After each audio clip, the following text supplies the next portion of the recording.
আপনার ভিতরে আল্লাহর জ্ঞান তথা রাসূলের আদর্শ যদি এরকম না থাকে, আপনার মুখ দিয়ে আপনার অন্তর দিয়ে কোনো কথা আসবে যে মহিলাটা নেককারিনী আল্লাহওয়ালা, আর সর্বকাজ হলো নামাজের সময় যখন নামাজের আযান দিয়ে দিবে তৎক্ষণিক নামাজে দাঁড়িয়ে যাবে, এখানে বাধা দেওয়া যাবে না। কথা বলুন ঠিক না বাড়ি? কিন্তু অনেক দিনে বাধা দেয়। এমনকি রমজান মাসের তরকারি পাক করেছেন, এই তরকারি হয়তো লবণ কম হয়েছে, এমনি ভাবে ধমক দেয়, কিন্তু দেওয়া যাবে না।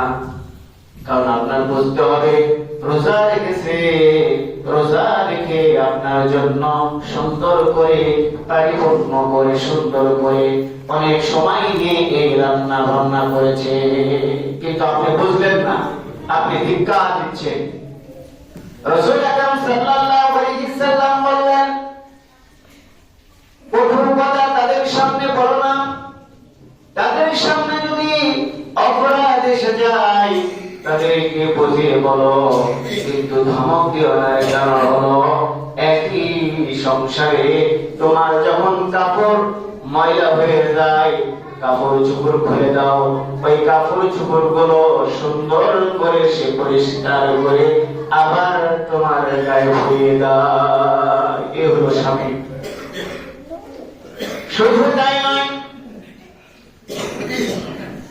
এমন মহিলা আছে দেখা যায় একটা পুরুষ বাড়িতে আসলো, হঠাৎ করে চিৎকার দিয়ে বলে যে এগুলো কেন তুমি আসছো, কাউকে নেই আছে কিনা? এমন আছে, এরকম মা বোনদের বলা উচিত নয়। অনেক মা বোন আছে যে স্বামীকে দেখতেই পারে না, স্বামী যখন আসে, অনেক স্বামী অনেক মহিলা দেখতেই পারে না। এমনও করা যাবে না যে স্বামীটা সারাদিন হাড় ভাঙতে পরিশ্রম করে, যে স্বামীটা আপনার জন্য খাটাখাটনি করে এসে বাড়িতে একটু রেস্ট নেবে, এমন তো অবস্থায় আপনি ধমক দিলেন, তাহলে স্বামীর মনটা কতই না ছোট হয়ে গেল। এতে আপনার বরকত হবে না, তথা আপনার সওয়াবও আসবে না, তথা আপনি অভিশপ্ত হয়ে যাবে, তথা পাপ আপনাকে সে ছোঁয়া দিবে। এই জন্য আল্লাহ তাআলা বলেন, ইন্না আনজালনাহু ফি লাইলাতিল কদর। আল্লাহ রাসূলকে আল্লাহ বলেন, আমি এমন একটি কদর রাত দিয়েছি, এমন একটি কদর রাত দিয়েছি। কার জন্য? শুধু পুরুষের জন্য তা নয়, মহিলা এবং পুরুষের জন্য। আল্লাহ তাআলা বলেন, লাইলাতুল কদরি খায়রুম মিন আলফি শাহর, হাজার মাসের চেয়ে উত্তম। এই যে বললাম, এই মাসে যদি আপনি সওয়াব অর্জন করেন তাহলে 10টিতে পরিপূর্ণ করে দিবেন। তাহলে এই মাসে আল্লাহ তাআলা এমন একটি রাত দিয়েছেন, সেই রাতের নাম হলো লাইলাতুল কদর। বলি সুবহানাল্লাহ। একবার হিসাব করে দেখুন, আপনার বয়স আমার বয়স 100 বছর, 150 বছর, 200 বছর, এর উপর তো যাবে না, কিন্তু হাজার মাস ইবাদত করলে যে সওয়াব হবে, একটা রাতে আল্লাহ তাআলা বোনাস দিয়েছে। বলি আলহামদুলিল্লাহ। ঠিকলা দিচ্ছে, তারপরে আমরা নিতে পারছি না, এটা আমাদের দুর্ভাগ্য। এর সামনে দেখবেন যে বেজুররা,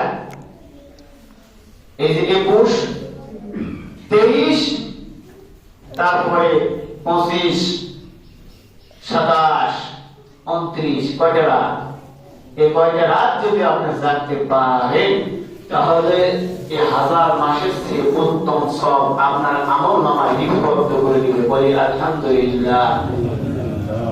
এখন আপনি বলবেন, এই কয়েকটা দিন চেষ্টা করে, এই কয়েকটা দিন আমি নিয়ে তারপরে নামাজও পড়বো না, রোজাও করবো না, কারণ আমার তো সব হয়ে গেছে, এটাও করা যাবে না। কারণ এটা বোনাস দিয়েছে, এই বোনাসটা নিতে হবে। পাওয়ার সবচেয়ে বেশি উপযোগী হচ্ছে আপনাকে তাহাজ্জুদ নামাজ পড়তে হবে, রাত জাগতে হবে। 11 মাস অনেক খাটাখাটি করছেন, অনেক ঘুম পেয়েছেন, বিছানা থেকে উঠেন নাই, কিন্তু এই কয়েকটা দিন আপনি একটু চেষ্টা করুন, আল্লাহ তাআলা অবশ্যই দিবেন। আপনি যদি রাত জাগতে পারে, এই রাতের ভিতর যে কোনো রাত আপনার কপালে লেগে যেতে পারবে। কিন্তু যদি আমল আপনার সঠিক না হয়, নিয়ত যদি আপনার গোলমাল হয়, তাহলে মনে করেন চোখে ঘুম ধরে যাবে, লাইলাতুল কদর হয়ে যাবে, আপনি ঘুমাচ্ছেন, সকালবেলা ওঠা ফজর নামাজও হবে না সময়। এই জন্য নিয়তকে পরিপূর্ণ করুন এবং সামনে আমরা যে বোনাস পাচ্ছি, যে লাইলাতুল কদর, এই কদরটা আমরা যেন সকলেই পাই। আল্লাহ তাআলার কাছে দোয়া করি, সবাই বলেন আল্লাহুম্মা আমিন। এই সওয়াব, যে সওয়াব আল্লাহ দিতে চেয়েছেন, আমরা যেন এই সওয়াব অংশগ্রহণ করতে পারি, সবাই বলেন আল্লাহুম্মা আমিন। আমরা প্রত্যেকটি মানুষ ইফতার করি, ইফতারের যে সওয়াবগুলো আমি বলেছিলাম, যে একটা অন্তত খেজুর দিয়ে তথা এক গ্লাস পানি দিয়েও আপনি ইফতার একজনকে করাতে পারেন, অনেক সওয়াব। আপনি সওয়াবের প্রত্যাশা, আল্লাহ তাআলাকে সন্তুষ্ট করার উদ্দেশ্যে আপনি ইফতার করাইবেন। আপনি দেখা যাচ্ছে 200-300 মানুষকে ইফতার করাতে পারছেন না, আপনি একজনকে করান, অন্তত মাসের মধ্যে একজনকেও করান এবং দান করুন। এবং মানুষের প্রতি যারা অবহেলিত, গরিব, অসহায়, দরিদ্র, এদেরকে আপনার পকেট থেকে দান করুন। এখানে অনেক সওয়াব রয়েছে, এই মাসে দান করলে ডবল সওয়াব আছে, ডবল সওয়াব লিপিবদ্ধ করে দেবে। কিন্তু এই মাসে অনেক মানুষ আছে কি দেখা যাচ্ছে যে না, আমি দান করবো কেন, কিন্তু অন্য মাসে তো দান করেন। আপনি এই মাসে যদি 10টা টাকাও দান করেন, আপনার 10,000 সওয়াব আল্লাহ তাআলা লিপিবদ্ধ করে দিবে।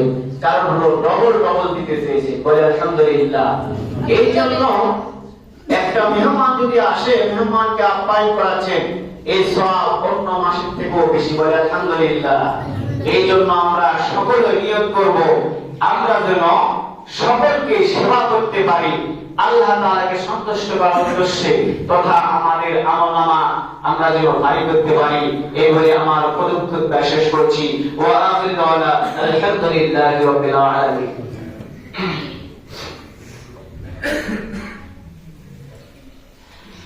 الحمد لله نحمده ونستعينه ونستغفره ونؤمن به ونتوكل عليه ونعوذ بالله من شرور أنفسنا، من يهده الله فلا مضل له ومن يضلل فلا هادي له، ونشهد أن لا إله إلا الله وحده لا شريك له، وأشهد أن محمدا عبده ورسوله صلى الله على خير خلقه ونور عرشه محمد وعلى آله وصحبه أجمعين برحمتك يا أرحم الراحمين.